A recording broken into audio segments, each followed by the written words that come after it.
He doesn't need any introduction. I'm honored that he came. I found out, I didn't realize that he's from Cincinnati, Ohio. So we'll have him down at the big Liberty Fest next September 9th at the farm. By the way, just to let everybody know that, coming back September 9th of next year, Donald Trump Jr., Eric Trump, and Kim Guilfoyle asked to come back. And we have a whole group coming back. But I'm really honored that he's here. And I've learned so much from these speakers. Dinesh D'Souza said, we're in a street fight. We need candidates who are willing to street fight. Me. He said, Sheriff Clark, when he spoke in Jefferson County, said, we don't need beagles, we need Rottweilers. I'm a bulldog. All right? So I am really looking forward to hearing what this nice young man, who was a lieutenant colonel, and he wasn't a soldier, he was a Marine. And by the way, he served 9 days in the brig. He beat me. Let's give it up. Big Bulldog Nation, welcome to Colonel Stuart Scheller. It's all yours, buddy. Thank you. Thank you. I appreciate it. Yeah, it's awesome to be back. As introduced, thank you, sir. I'm from Cincinnati, went to Anderson High School. I actually went to Cumberland College for 2 years before I transferred back to University of Cincinnati. Used to drive from Cumberland up to UK. Had some good times. But for everybody here, I know it's the day after the election, a little bit of a hangover there, and coming to an event like this, I just really appreciate the turnout that we have tonight, to be quite honest with you. And when Eric asked me to come down, I was excited, looking at everything that he's fought for through Cincinnati and Northern Kentucky. We stomping on some of the same grounds. But for those who don't know me, I was thrusted into the media August 26th of last year when I made a social media video. There was a list of choices that were made by our senior military leaders that I found to be inept, almost inconceivable. And I went into that day not expecting to make a video. But I'm just going to go through, we're in a technology era where we have a lot of access to information. So you can apply this to anything, whether it's COVID, whether it's fiscal responsibility, whether it's the border. There's information that we have now that we didn't have in the past. And quite honestly, I think elites in obsolete organizations haven't quite figured out how to adapt to that. So imagine me, a lieutenant colonel. I've been to combat, been to Iraq, been to Afghanistan, infantry officer, 17 years. I've got a master's in military science. And I have all of these experiences. And what I'm watching take place on 1 April, President Biden asked General McKenzie to draw down the force in Afghanistan. Specifically, he wanted to go from 2,500 troops down to 650 troops. My position is that General McKenzie should have pushed back on that. There's a historical case study for that. You can go and look at General Singlaub in Korea. When Carter wanted to pull all forces out of Korea, General Singlaub privately went to him and said, hey, President Carter, we just had this Korean War. We pushed the North Koreans from the Pusan perimeter back up to the 38th parallel. All the sacrifices, if you pull all American forces out right now, the Koreans will go to civil war immediately and will invalidate all the sacrifices. President Carter said, hey, General Singlaub, I've heard you out, but this is what we're doing. So Singlaub then went public with his discourse with the president. Then he was forced to resign, broke the rules, went against the establishment, but ultimately caused a change in President Carter's thinking. The public pressure caused him to change course. Now, General Singlaub was a World War II vet. We haven't won a war since World War II. I define winning war by achieving the political objectives of our politicians. So, everyone understands Vietnam, Iraq, Afghanistan, but if you go and study the smaller ones, Beirut, Kosovo, Somalia, Libya, Syria, we haven't accomplished the political objectives in any of these campaigns, and we haven't gone back and held any general officers accountable, right? So, the case study I just gave you on General Singlaub, General McKenzie, he was the CENTCOM combatant commander, the man that was reporting straight to the Secretary of Defense and the President. This is a 4-star Marine general. I'm a Marine. All my people know him. And I expected him to push back, but he doesn't. He later goes on to say that a general officer has to obey the orders that he was given, right? So we were talking earlier about there's two types of people. There's the people that have to obey the rules, and then there's the people that have the ability to look big picture and think these rules are actually protecting a failing system. And I have to be smart enough to step outside these rules for the greater good. General McKenzie didn't have that ability. So, yeah, thank you, yeah. All right, so then 1 April to 1 September was the planned withdrawal. So we're going to go from 2,500 down to 650 troops. Anyone that served in Afghanistan, anyone, knows that there was something called a spring fighting season. We called it a spring fighting season because the Taliban hid in the mountains of Pakistan during the winter. We could have conducted a withdrawal if that's what we really wanted to do from September to March and had it been completely uncontested by the Taliban. But we chose to do it during the peak fighting season because the 20-year anniversary of September 11th was more important than American lives and American treasure. Again, General McKenzie doesn't push back. He has to follow the orders he was given. Concurrently, General McKenzie assigns a one-star general, Farrell Sullivan, also a Marine, to plan the evacuation. So while he's drawing down troops in Afghanistan, in D.C., there's a separate group of planners planning a be prepared to evacuation, considered a second mission. So while they're planning that, from 1 April to the third week of June, they plan on for the evacuation using Bagram Air Base, which was the key piece of terrain that we needed. Unexpectedly, the third week of June, General McKenzie makes the decision we have to abandon Bagram Air Base. That causes the planners to reset the plan. This, most people don't know this. Congress didn't ask about this in their testimony. This came out in the military investigation. So all the planners were actually aghast, colonels and up, as to why the third week of June, Bagram was taken off the plate. And when this military investigation was presented to President Biden, the only interview I saw was Lester Holt, and he asked the President Biden, "Hey, did you see the military investigation? There's some. It looks like it's actually worse than we thought. What do you think?" And President Biden said, "I reject the conclusions of that investigation." Lester Holt came back at him and was like, "Okay, well, can you be more specific as to exactly what you disagreed with in the investigation?" And then he just said again, "I reject it." And then we never asked him another question. And we've never gone back and talked about that investigation. Congress was not smart enough to ask, "Hey, General McKenzie, he's been on MSNBC, he's been on Morning Joe, all these liberal organizations that also covered my story that won't bring me on." Not one of them asked that question. Here's a simple question for him. Why did it take you 3 months to realize you need to abandon Bagram Air Base? So he does that. 1 July, we abandon it. 10 August, the Taliban walks in unopposed. And when they walk in there was 7,000 prisoners we left in that prison. All right. So we're down to 650 troops, not counting the Taliban force, just the people they released from the prison, 7,000. On that same day, we realize this is going bad. General McKenzie throws 5,000 troops at the problem, 2 Marine battalions and the 82nd Airborne. On 15 August, the Taliban, now with their swelled force, walks up to Kabul, and there's a firefight. The pictures you see of all the Americans hanging onto the airplanes, that was 15 August because the Taliban pushed the civilian population onto the airfield and used them as a human shield while they were in firefights with the Taliban.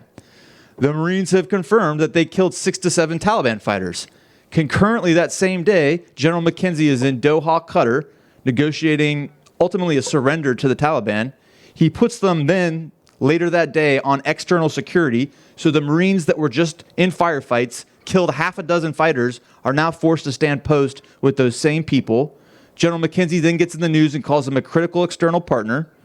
The Taliban then lets the suicide bomber through the checkpoint, which obviously, I can't say obviously, most likely the suicide bomber came from the prison. We'll never know. He kills the 13 service members at the checkpoint, severely wounds up to 20 more, kills hundreds of civilians there. In response, we conduct a drone strike, kill nothing but women and children, and then the general officers stood in front of us and told us what an overwhelming success this evacuation was. And it was hard for me to watch this in real time and not just want to slam my head against the desk, right? And so I wrote out my discontent, and I thought about the processes that were given to me in the military, but I knew complaining about my senior military leaders' ineptitude would be blocked if I sent them through these processes. I thought maybe I can get it published, but I knew the publications. I mean, the Marine Corps uses the Marine Corps Gazette. The Marine Corps Gazette is owned by the Marine Corps Association. The Marine Corps Association has only ever been led by retired generals. And I could go through each publication for you, but it's more of the same. So if I would have gotten one of those publications to actually run that article, it would have been weeks later and it would have been heavily redacted. It wouldn't have been the timely assessment that we needed. So I thought, man, somebody needs to say this right now. And so I made a video. And even when I made the video, I was scared to post it. I left my office and I thought, I don't know if I have the courage to do this. I understood what it meant. If you go back and watch that first video, I stated I knew I was risking my career, my retirement, and my family stability. But I got home and it was just one of those things where my whole life had kind of led up to that moment, and I was filled with a sense of purpose, and I thought about sleeping on it, and I was like, if I sleep on it, I won't do it. And I hit post, and it took off after that, right? And so the next day I was fired and I was bullied, essentially. And then that's really where the deeper question came. And so once I was fired, after I made that first video, a lot of the arguments were like, yeah, we agree with what you said, but we didn't agree with the method, or we agreed with the first video, but then everything else you said, we don't really agree with how you handled that. Well, after that first video, I mean, imagine you're me. I had a choice. And I could have apologized, backed away from that statement, said, I'm sorry, I didn't mean it. My commanding officer literally put his arm around me and was like, I know you're saying you don't have PTSD, but like you got PTSD, right? Like wink, wink, like you got PTSD. I mean, we can work through this. I was like, I don't have PTSD. He's like, oh, you sure? All right. And so he could have moved me. He was going to move me up to Quantico. And so I truly believe, had I apologized, I'd have gotten the hand slap, and I would have built PowerPoints in a cubicle and limped towards retirement for 3 years. That was my choice. Or do what I did and say, no, I get it. I broke the rules. Was I conduct unbecoming a gentleman? Yes. Did I violate your social media policy? Yes. Was I ever charged with a false official statement through my entire ordeal? No. Right? And so I had a choice. Like, if you're not going to address the content of my statements, what do? I can't live my life limping towards retirement, apologizing for something that in my core I believe to be right. And so I made follow-on statements, and it escalated very quickly. And then my mental health was questioned. They sent me to a mental health hospital to try to get me admitted. The doctor released me, and then they were more upset, so they put me under a gag order. So then I started violating the gag order. And I ended up in the brig, solitary confinement, for 9 days. And then I agreed to a legal deal to get out of jail. It was a special court-martial, and I pled guilty to 5 charges, and I had to resign short of my retirement.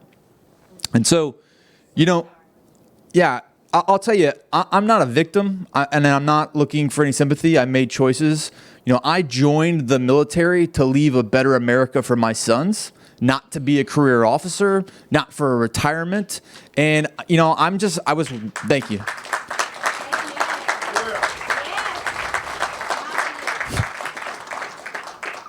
And, going back to the hangover from yesterday's elections, there's, I think, some lessons we can learn and all of that. But I am truly worried about the future of America. I'm not a politician. I'm just a guy who I was apolitical. I felt like my whole life. Every headline that you saw said Stuart Scheller, Lieutenant Colonel, criticizes President Biden's botched Afghanistan withdrawal. I never once mentioned President Biden's name. All I talked about was the ineptitude of my senior military leaders. And I'm worried about the direction of our country, specifically in the military arm. So let's just talk about the military. The United States military has the best training facilities of any nation. Other countries come and use our training facilities. We have the best young talent. I can say that from a position of authority. I've worked at the Marine Corps Officer Candidate School, which is an officer boot camp, as an instructor. I've worked at the basic school for 3 years. I've worked at the School of Infantry twice. Like I've seen the young talent probably more than most. We have the best young talent. They all come in for idealistic reasons. What happens is they get corrupted over time by the system. The system forces them to be people-pleasing and worry about things that aren't war-fighting capability. The lethality of putting violence at a time and place to force our enemy to whatever that political objective is. And so people get astray. And so also the DoD budget, $750 billion. That's larger than some countries' GDP. Our United States military has all the advantages. The only thing that's wrong with our United States military is the leadership, number one. And number two, it's the system that's creating this morally bankrupt leadership. And so, thank you. Yeah. So, I've been sitting here just studying this and trying to figure it out. I wrote a book, Crisis of Command, that addresses exactly that. I was hoping to talk to the American people about how we can get this thing back on course. And And, I got out last Christmas Eve where we're in November. So for the last 11 months, I did 2 months of media, and then I wrote a book, and now I've been kind of promoting the book. I'm going to take this through the holidays, and then really turn of next year, I got to figure out what I want to be when I grow up. I'll let you know when I figure all that out. Yeah, but I'll just offer you this, with Congress too, apolitically. When I went into the brig, when I violated my gag order to get into the brig, I wrote this post, and it was basically just like, nah, I'm breaking your gag order, send me to jail. And I wrote in there, have the MPs waiting for me 08 on Monday. But there was like a deeper thought process there. The generals testified to the House Armed Services Committee on Tuesday and the Senate Armed Forces Committee on a Wednesday. So when I went to jail on a Monday, it drew attention to my position and the hypocrisy of the whole system. So it's kind of a trap I set for them, right? And when you're in solitary confinement, you get 1 hour of TV time and 1 hour of, outside playground time. So my 1 hour of TV time, I was watching the news, and I saw them asking questions about me. It was a surreal moment, and I was filled with hope that Congress was going to be able to do something. And Congress, both sides, apolitically, sound bites anger, sound bites anger, sound bites anger. But then what? Nothing happened.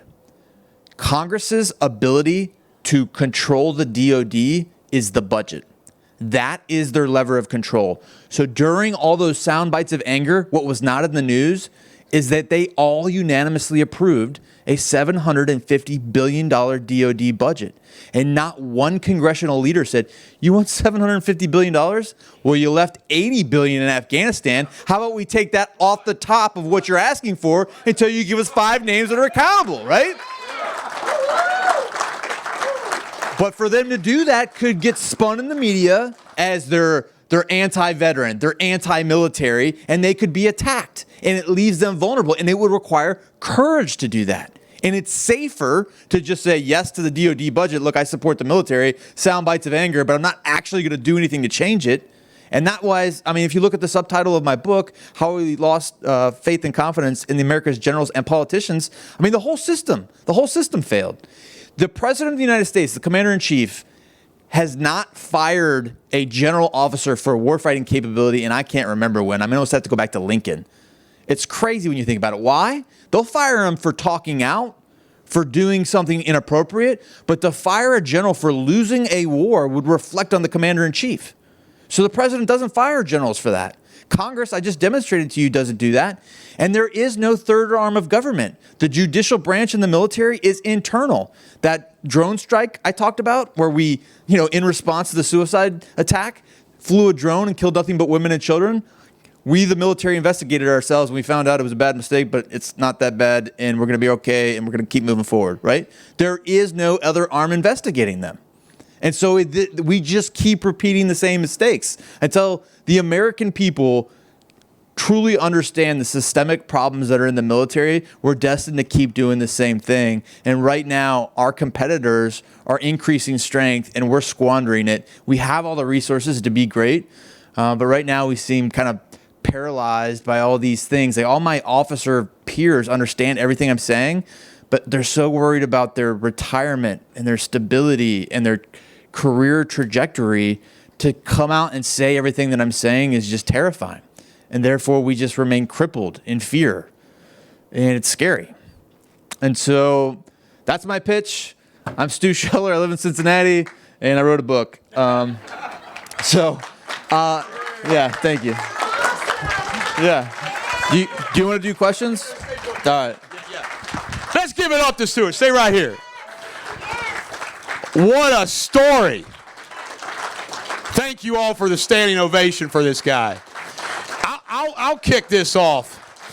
I think it is just an unbelievable opportunity for this very good crowd that we have here to ask you some questions. And I'll start it off. So maybe I'll trigger some questions from you. But it seems like you've already answered it. But my question to you is, we hear these stories all the time about fighting generals and political generals who care about our preparedness.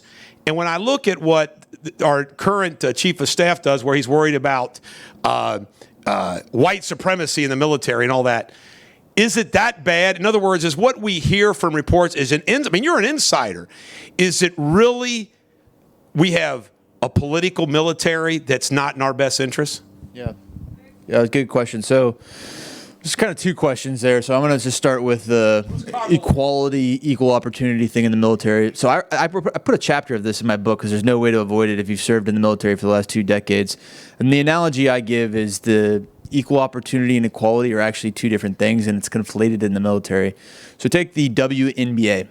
The WNBA is equal opportunity. If it was equality, they would all be trying out for the same team, right? And so imagine, hypothetically, a basketball game where 2 teams are playing. One basketball team gets to pick all the best players, and the other basketball team has to reserve spots for different genders, colors, sexual identities. And then the loser of that game, everyone dies, because that's what happens in war. And you have to stake your child's life to that game. Which team would you pick? Everyone universally agrees every person of every race, of every sexual identity should have every opportunity to serve in the military. The question is one of standards and what is the capability of the Marine Corps. And I'll give you another story. I was a major. I was the operations officer of the place called the Basic School in the Marine Corps. And the Basic School is where we assign ground contracts to their military occupational specialty. And this is specifically relevant when you're talking about statistics of minorities and general officers, because general officers primarily come from combat arms. So from a lieutenant standpoint, who we assign combat arms statistically is very relevant to who will go on to become a general officer. So as a major that's the operations officer, there's congressional panels called DACWITs, all these other congressional panels applying a lot of pressure. This was a science project that we studied extensively, right? And all this back and forth caused Ray Mabus, the Secretary of the Navy, to come down. And President Obama was the president at the time. And the Secretary of the Navy said, hey, our administration want to make sure that everyone has an equal opportunity to serve in the military. Like, on the surface, no one disagrees with that. Like, we agree. The question below the surface is one of standards. And so one of the captains there was brave enough to stand up and say, sir, can you address standards? Are standards going to lower if everyone has an equal opportunity to serve? And the response he gave was, Captain, standards aren't going to change, but they are going to evolve. And then he walked out. And we were more confused when he left than when he came. And that was like what we just kept doing for 8 years. And I could tell you, leaving School of Infantry, the physical standards to make an infantry Marine for females and males is different. So that's factual.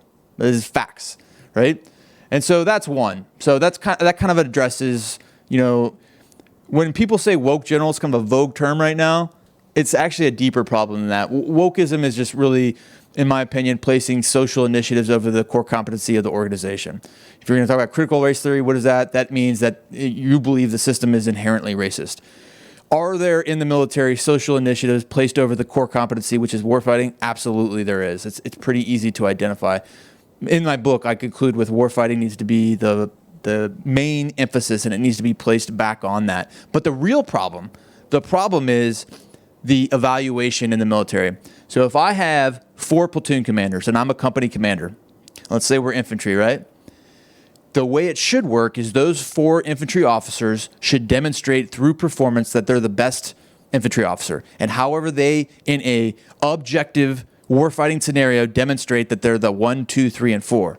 But the way it works in every branch of military is I, as the leader, say, okay, these are my 4 platoon commanders. I'm going to rank you 1, 2, 3, 4 based on my subjective impression of who's the best infantry officer, right?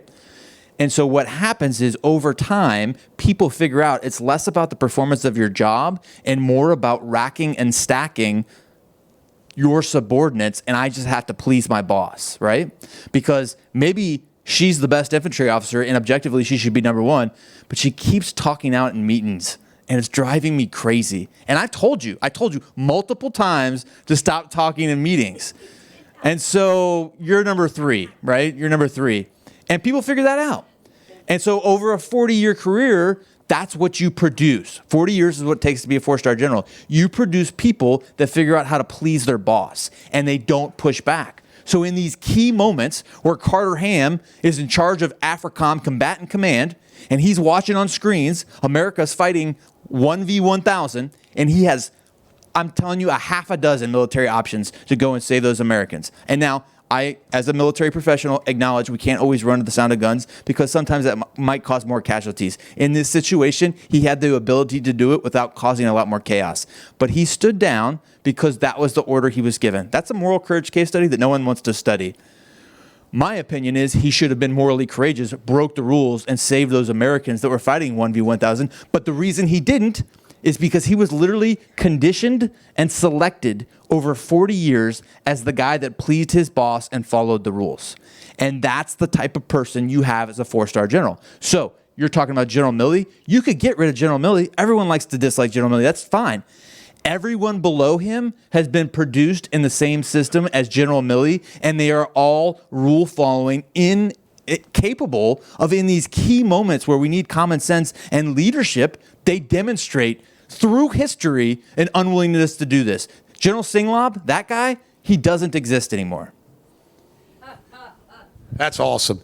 You know, I think it was Newt Gingrich at Mountain Freedom Fest that talked about how everybody was dogging General Grant to him. You know, he's drinking drunk, and he was like, "I don't care.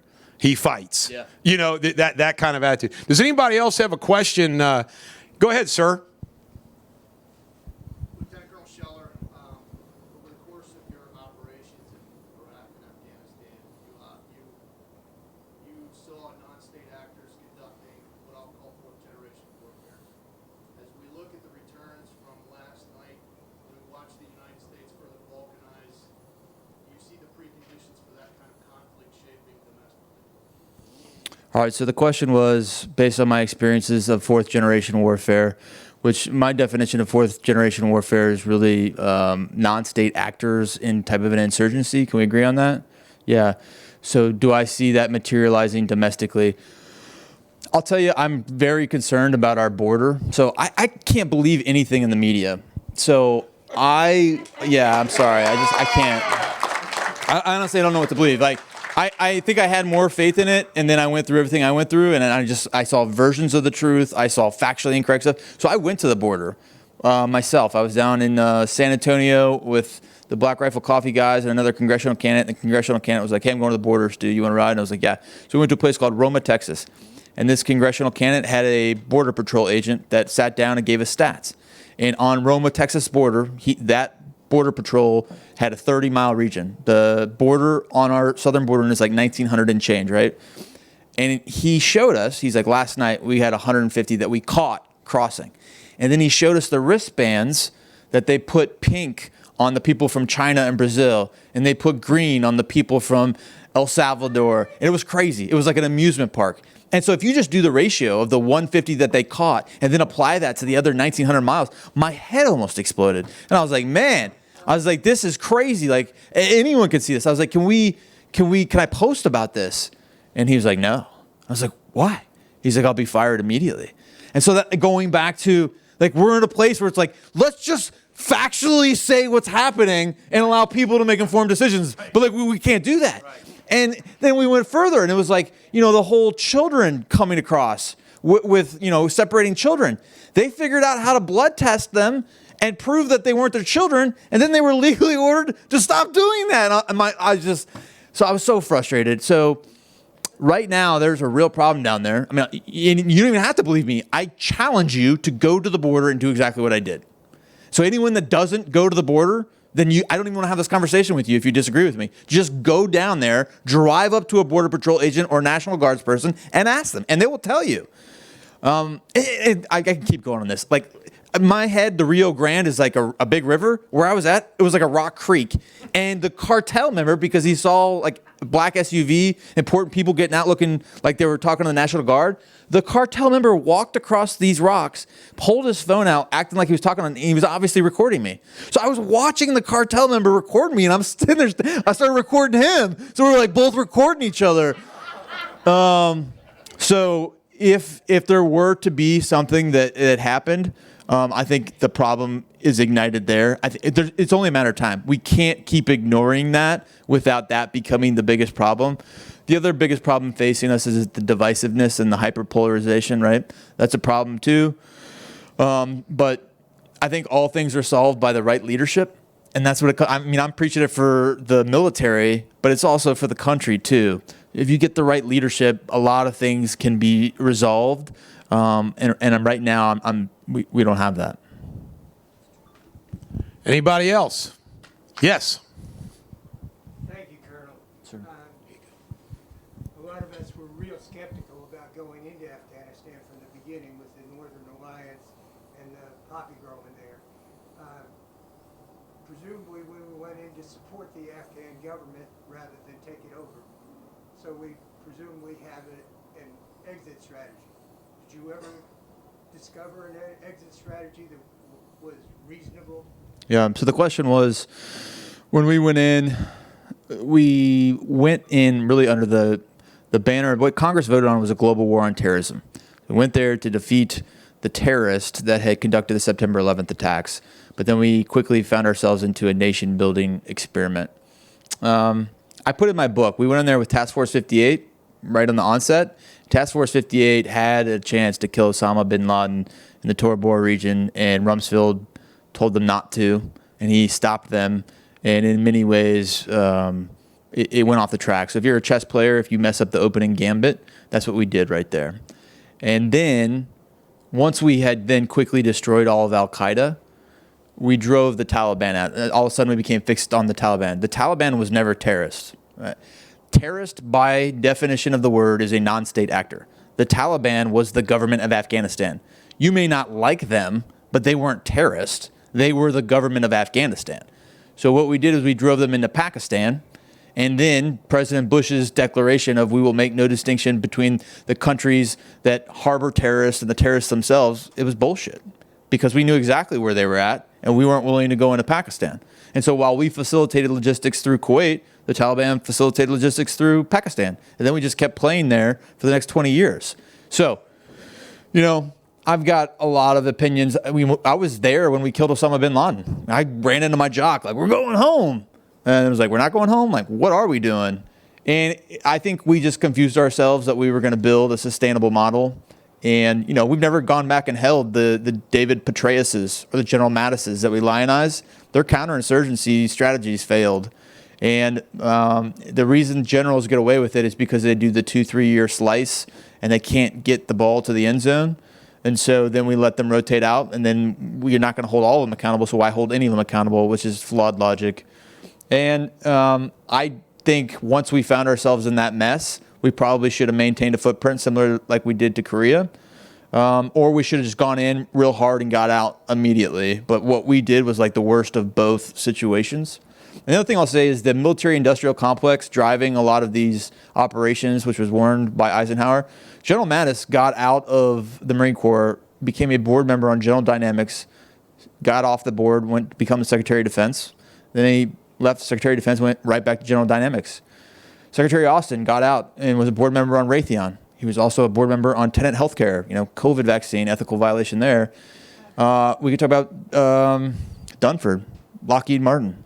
I mean, it's insider trading done legally, and the reason these corporations hire these generals is because they garner influence with the active general officer population, and then there's incentives to elongate war. And so there's a ton of problems right now, and it just seems like no one wants to address them. Something we'll get to this. I have a common theme about how the country gets screwed up, corporate America gets screwed up. I am blown away how we have so many people, and obviously it's a problem in the military, how incompetence, if you kiss ass, if you follow the rules, you can rise up. And that's what I think why our country's in a mess. I'm going to use Joe Biden as an example. I mean, Joe Biden got in the United States Senate at 29 years old, and he's now the president of the United States, and he's not doing anything right, and half the country says, oh, that's okay. I mean, it seems like the military has that problem. Yes, back there, your question. I would like to know what about your background do you feel allowed you to be able to make the final decision to go public with this, even though Yeah, I understand. Seems like they don't exactly encourage that. The question was, what is unique about me since I was the only one that, spoke out? And I think the thing that's different about me is that I never wanted to be a military officer. It was never my goal. I wasn't an ROTC. I wasn't a Naval Academy. I got an accounting degree from the University of Cincinnati, and I was an accountant. And I realized I didn't like accounting, and I wanted a larger purpose. There was a war going on. And then every tour, I was like one tour away from getting out. So when I was coming home from Ramadi, Iraq, I told my wife, I'm getting out. It's like, well, what are we going to do? I'm like, I don't know. I'm just going to get out. She's like, why don't you take a non-deployable? You take a non-deployable. And then it's like, well, I want to go to Afghanistan. You go to Afghanistan, you get selected for school, and you're like, well, I got to go to school because I can't just like go get a job after this year of combat. And then you go to the year of school, and then you got a 2-year payback, and then you do company command. Now you're like 11 years. It's kind of like where I found myself. And I only offer you that to say every time I stayed in, it was because of the Marines, and it wasn't because of my career. And I just was like one tour away from getting out each time. And I find that a lot of people, there is a surprising amount of people, despite what they say, that are in there for the goal of general, the goal of colonel, the goal of battalion command. And that just was never my goal. So if I was to say one thing that's different, it's probably that. And then the other part is just, my upbringing. I came from modest beginnings, hardworking parents. And I feel like a lot of your values come from that developmental time, and that still stuck with me. Your upbringing really does make a difference. I grew up, I'm older than you, Stuart. I'm 59. We were only allowed to watch Tarzan, John Wayne movies, Little House on the Prairie, and the Waltons. And the common theme is always, compassionate heart. And that stuck with me. So you're right about that's how I am, the way I am today. Anybody else got any questions of this great man here? Yes, go ahead. By the way, I'm giving him back the microphone because the microphone keeps it going on in the video. Hello.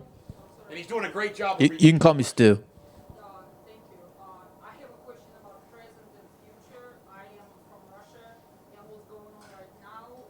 I just wanted to ask you, do you have any kind of recipe how to find the guys in U.S. government who are known as kissers, and so they can understand how to deal with Russia and what's going on right now can literally escalate to a nuclear war, and I don't want that because my family's in Russia.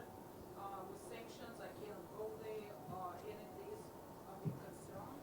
And I think, as all Americans, that I am a legal American, we need to rethink how we deal with Russia because Russians are not weak. We need to be like two brothers.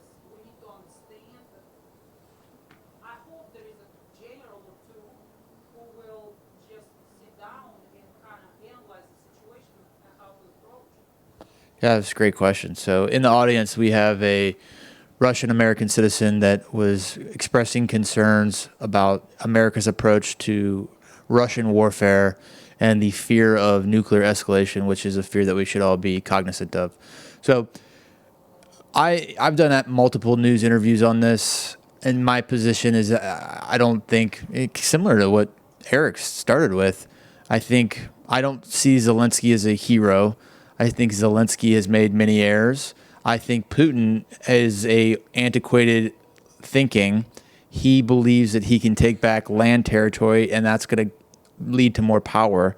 But in today's day and age, more land doesn't equal more power. Shaping the beliefs of the people is more power, and he hasn't caught up to that. And so his original strategy of land acquisition has actually polarized key people like Finland and Sweden, and actually has had the opposite effect of what his initial intentions were. And I also, I got a master's in military science, so I actually read, this was probably back in 2017, Russia's national security strategy, for lack of a better term. And if you go back and read that, so this was 5 years before his invasion, but it was still in between the Crimea and the Georgia incidents. The number one threat in Russia's national security strategy is NATO.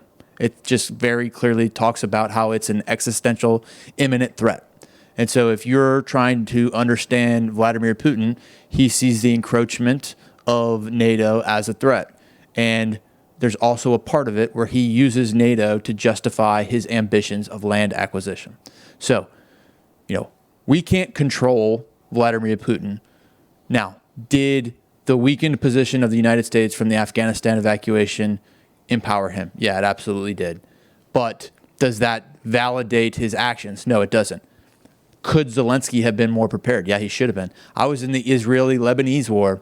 Israelis had overwhelming armor, and they invaded Lebanon. Hezbollah had prepared for 5 years, dug tunnels, and with anti-tank missiles completely stagnated the superior Israeli force. Ukraine didn't have any of that on the border. They were completely crippled because they were expecting American support. They were expecting the West's support.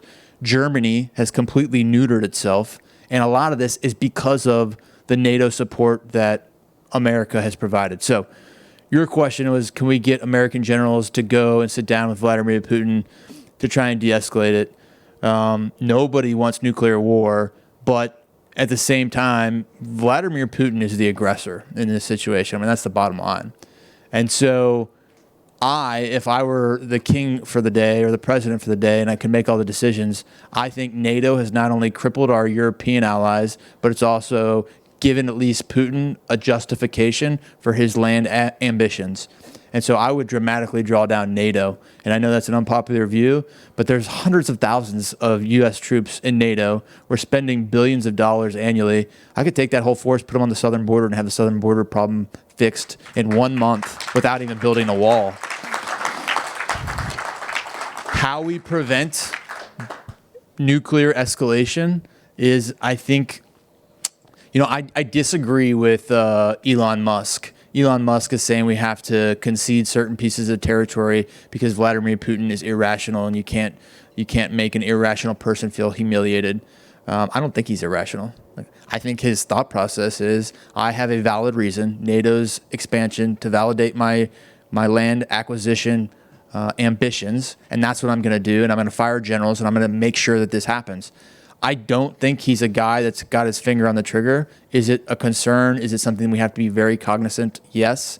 But I do think through, let the battle play out. I think America should step back. We should not do anything. The worst thing we could do is throw American troops at the problem to escalate it. We should not do that. But at the same time, I don't think we should be backing away from the aggressor. That's my opinion. All right.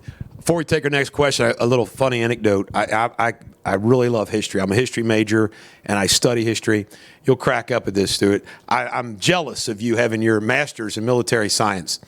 About 2 years ago, I was riding my bike during the summer, and I ride it on our driveway back and forth like for an hour. I'm not like a big biker out there on the road. And I decided I wanted to listen to something different while I'm biking. So I started listening while I biked. I started with Rome and Alexander, and then I actually listened to a documentary on every single American war. Mexican War, the Spanish-American War, every single. I wanted to refresh my memory. And it was an interesting exercise. I listened to a documentary while I was biking. It took me all summer, but I studied war, not Masters of Science. This was videos on a bike. But I studied, I refreshed my mind. And it always is the same. And, Truman said that he would go to Plutarch for answers more than he would his own people. J.F. Kennedy was let down by the CIA, Bay of Pigs. And it always comes down to the same thing, doesn't it, Stu? Peace through strength. Every time. I mean, you look at everything, it's peace through. You didn't think about Reagan dropped the bomb on Libya. This is why I'm airstrike, boom. Leave it alone. It's peace through strength. And the reason why I'm saying this, what scares me, and I'd like your insight, well, we'll see if anybody has a question, but what scares me is when Trump was president, for example, I felt like we got our swagger back. If you notice, there was no invasions under Trump. North Korea was in, China, but, Obama let China do whatever they want. But it just scares me right now. And there was a recent general, I forget who he was, a recent general spoke out and said, the big one's coming. I'm like, what are you talking about? He said, oh, yeah, this Ukraine thing's just a test. The big one's coming. And I'm like, well, how can you say that? We're the Americans, And it just scares me that we're just letting our guard down, and it's important that America stay the superpower, peace through strength. I think if you're strong, you never have to fight a war.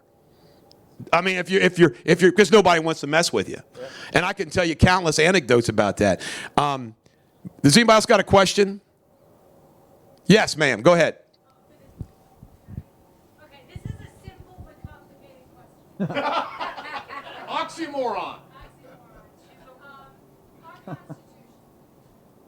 I've watched for a long time. Our Constitution being trampled, okay, and completely bypassed. What we kind of count on is our military who take an oath to the Constitution, like our legislators take an oath to the Constitution. Well, they ignore their oath to the Constitution. As a people, we kind of count on our military who take that oath to the Constitution to never turn against the people. But right now, is it okay to have that faith? Because I don't know that I trust the military.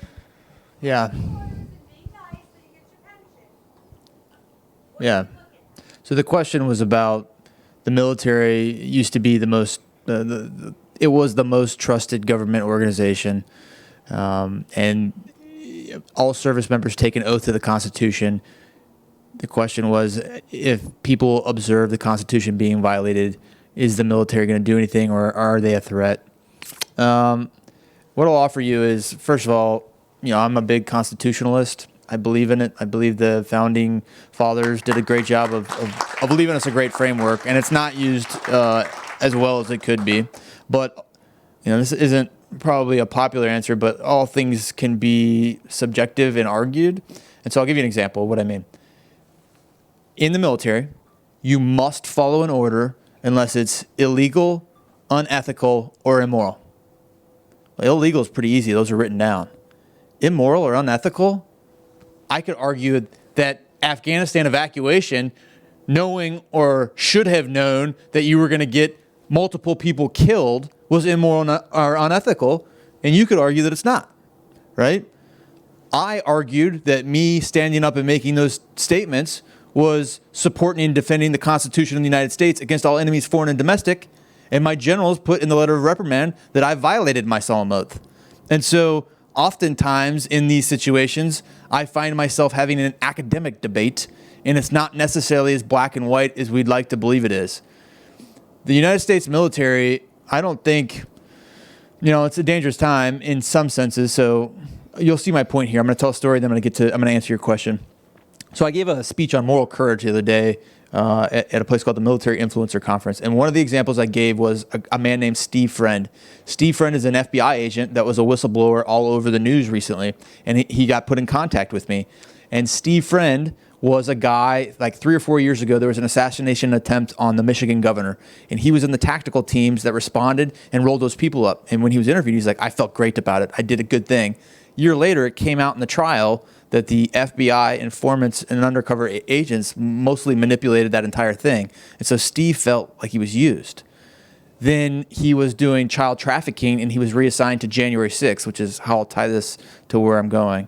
So on January 6th, Steve, this is a potential point of topic, but Steve said, there was me looking at the videos, I feel like there was people that deserved criminal prosecution, but the vast majority of people were waved in by the police and didn't do anything wrong. And that group of people was cooperating with witnesses and requests for interviews the entire time. And then the order came down to raid their houses.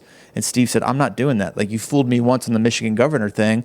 These people have been cooperating. I don't see them having broken any rules. We could just ask them to come in. I'm not going to go raid their house. And they put him on suspension without leave, right? And so the January 6th thing, I think, is a very interesting case study, because there's another thing that not a lot of people know. When that happened, General Milley called there's a 2-star in the National Guard in every state, and they work directly for the governor. General Milley called all of those 2-stars and said, mobilize your National Guard. I want them up in the Capitol building, right? That's mobilizing a military force against the incidents that happened, right? And I know a couple of them that were like, no, that's unconstitutional. The Arizona 2-star, he went and he was running for Senate. I don't know if he won. I lost track on that. I've had so many conversations with people.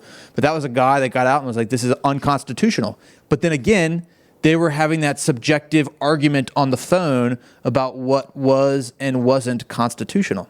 One person has one opinion, one person has another opinion. But that is a real example recently of the chairman of the Joint Chiefs trying to mobilize a military force on an incident that happened with the American people. So will the military ever mobilize? I hope not. But I also hope we don't ever get to a situation where we're even talking about that, to be quite honest with you. And it goes back to, if you got strong leadership in the right places, this isn't even a conversation. But the fact that we're having this conversation is just evidence of the cracks in the system right now. I want to wrap this thing up. Would you be available to pictures with people that want to get a picture? Wesley, can Nikki or somebody, maybe we can just do them down here to get pictures with him. Before we conclude this and you get your picture with him and I'll sign books, I'm reminded, it just struck me, that great Edmund Burke quote, which is used all the time. Edmund Burke was a conservative in the British Parliament. All that is necessary for evil to triumph is good men and women do nothing. And when you think about the only way we're going to change this country and change what's wrong in this country, from corporations to the news media to our government and the military, is brave people speak out. And this man right here spoke out, and I want us to give him a closing standing ovation. I got to ask you this question as we're standing and applauding. I think we should convince this guy to run for some high public office. What do you all think? What do you all think? All right. Thank you, Stuart Scheller. Thank you. Thank you. Thank you. Thank you, everybody. Great job, man. Great job.